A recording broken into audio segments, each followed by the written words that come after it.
नमस्कार, मी आहे प्रफुल्ल केदारे. आपण पाहतात मीडिया भारत न्यूज. मी सध्या आहे उल्हासनगर कॅम्प नंबर 5 येथील तहसीलदार कार्यालयात.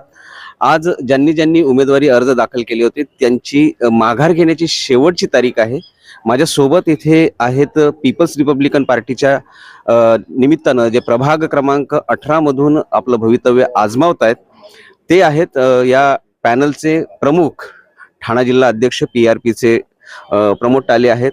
आज अर्ज माघार घ्यायची आहे. नेमकं तिन्ही उमेदवारांनी किंवा चारही उमेदवारांनी इथे येण्याचं कारण काय? विशेषतः 18 प्रभागामध्ये पीपल्स रिपब्लिकन पक्षाचं पूर्ण पॅनल उभं आहे आणि या संपूर्ण शहरामध्ये PRPचं हे एकमेव पॅनल असं आहे की जिथे महायुतीने पूर्ण पाठिंबा दिलेला आहे.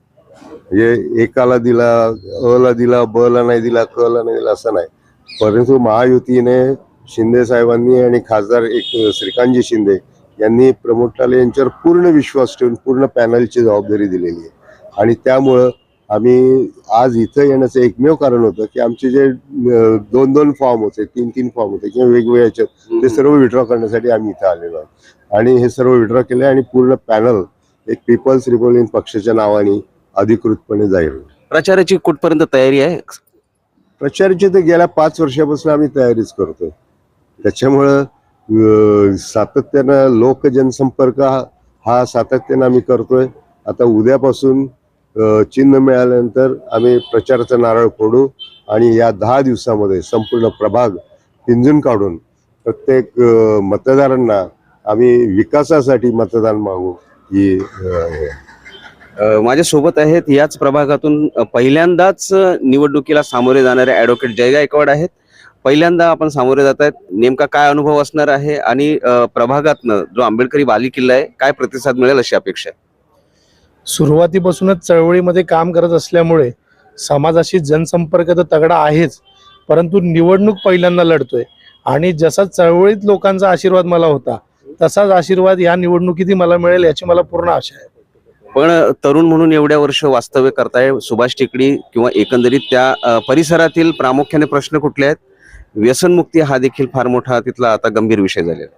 व्यसनमुक्तीसाठी आमच्या जाहीरनाम्यामध्येच म्हणजे प्रभाग क्रमांक 18चा पहिला असा जाहीरनामा असेल की ज्याच्यामध्ये रिहॅबिलिटेशन सेंटर, ज्याला पुनर्वसन केंद्र आपण म्हणतो तरुणांचं, ते उभारण्याचं काम आम्ही निवडून आल्यावर करू. नाही, ते तर नंतरची गोष्ट आहे, पण व्यसन होऊच नये अशा अवैध धंद्यांवर कारवाई किंवा त्याच्यासाठी काय कृती कार्यक्रम असणार आहे?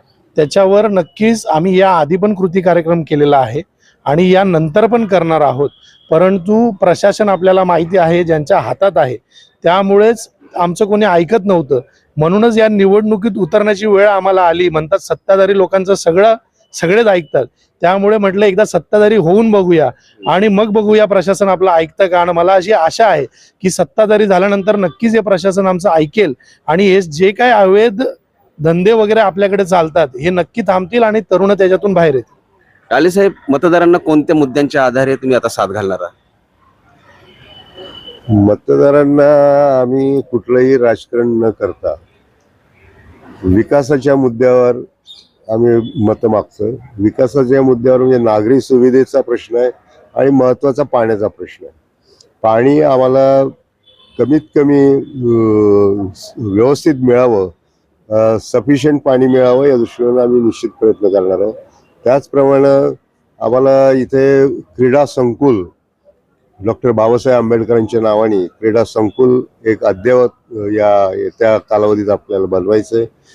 पुन्हा भरतनगरच्या काय प्रश्न आहे जे वारंवार पूरग्रस्त भाग होतो, तिथे आम्हाला ती व्यवस्था करायची. पूरग्रस्त दरवर्षी पुरामुळे भरतनगर हे वेढलं जातं आणि बरंचसं नुकसान होतं, त्या दृष्टीने आम्हाला ते काम करायचंय. तसेच समतानगरला पुतळ्याची दुरावस्था आहे, बाबासाहेब आंबेडकरांच्या पुतळ्याची दुरावस्था आहे, त्याच्याबद्दल आम्हाला निश्चितपणे सुशोभीकरण करून एक चांगलं हे करायचंय.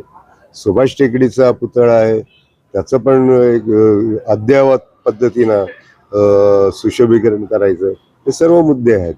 महात्मा फुले, रामजी आंबेडकर नगरमध्ये आपण बरीचशी कामं केली, बुद्ध विहाराची कामं केलेली आहे.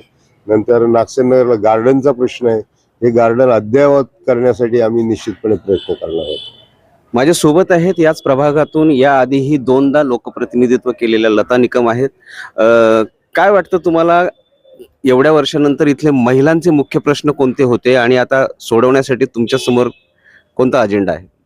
महिलांचे प्रश्न तसे रोजगारच पाहिजे असतो त्यांना, आणि आपण निवडून आलो तर त्यांना नक्कीच आपण घरी बसल्या रोजगार देऊ, आणि त्यांना आश्वासन पण दिलेलं आहे मी. आणि महिलांचे प्रश्न तुम्ही सोडवणारच आहे. आपल्याकडे पाण्याचा त्रास नाही, तसे येतो रोज पाणी, पण टाइमशीर नसतं. तर ते आम्ही म्हणजे टाइमशीर पाणी सोडण्याचा प्रयत्न करू आणि महिलांना पण रोजगार देऊ. माझ्या सोबत आहेत या आधीही इथून लोकप्रतिनिधित्व केलेले शांतारामजी निकम आहेत.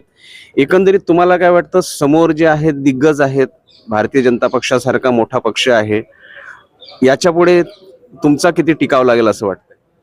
बघा, प्रत्येक जण आपल्या आपल्या बाबतीमध्ये दिग्गजच असतो. जो उमेदवार फॉर्म भरतो तो शेवटपर्यंत सांगत असतो की मीच निवडून येणार, आणि त्यामुळे ते सगळेच दिग्गज असतात.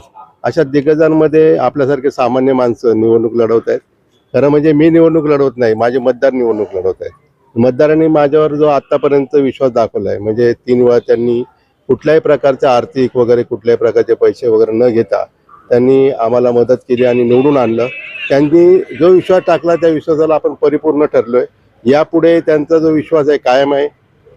जरी एखादी निवडणूक आपण पराजित झालो असलो तरी मताधिक्य कमी नाही झाले. मताधिक्य म्हणजे एकदम थोडक्या मतांनी, अतिशय हाताच्या बोटावर मोजता येतील इतक्या मतांनी आपण पराभूत झालो.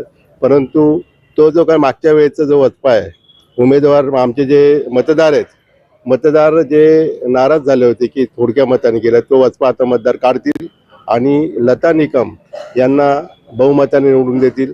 आम्ही या ठिकाणी महायुतीचे उमेदवार आहोत. यामध्ये PRPच्या एक चिन्ह मिळावं म्हणून PRP मधून आम्ही फॉर्म भरलेला आहे. यामध्ये शिवसेना आहे, आनंदराज सेना आहे, TOK आहे, आणखी साई पक्ष आहे, आठवले साहेब म्हणजे आम्ही RPIचेच आम्ही आठवले साहेबांच्याच वतीने, म्हणजे असे वेगवेगळ्या प्रकारचे सगळे म्हणजे 6-7 पक्ष एकत्र आहेत. आणि ते पक्ष जरी आहेतच, पण त्यासोबत संपूर्ण जनता आमच्या सोबत आहे, मतदार आमच्या सोबत. मतदारांची ताकद काय असते ती मतदार यावेळेस दाखवून देतील. सुभाष टेकडी हा आंबेडकरी बालेकिल्ला मानला जातो, परंतु विविध पक्षांमधून आणि अपक्षांमधून 60 ते 70 उमेदवार आपलं भवितव्य इथून आजमावणार आहेत. येणाऱ्या काळात आपल्याला इथून बघायचं आहे की इथली लढत जी आहे ती किती लक्षणीय ठरते आणि निळा झेंडा नेमका कोणाच्या हातून इथे फडकला जातोय.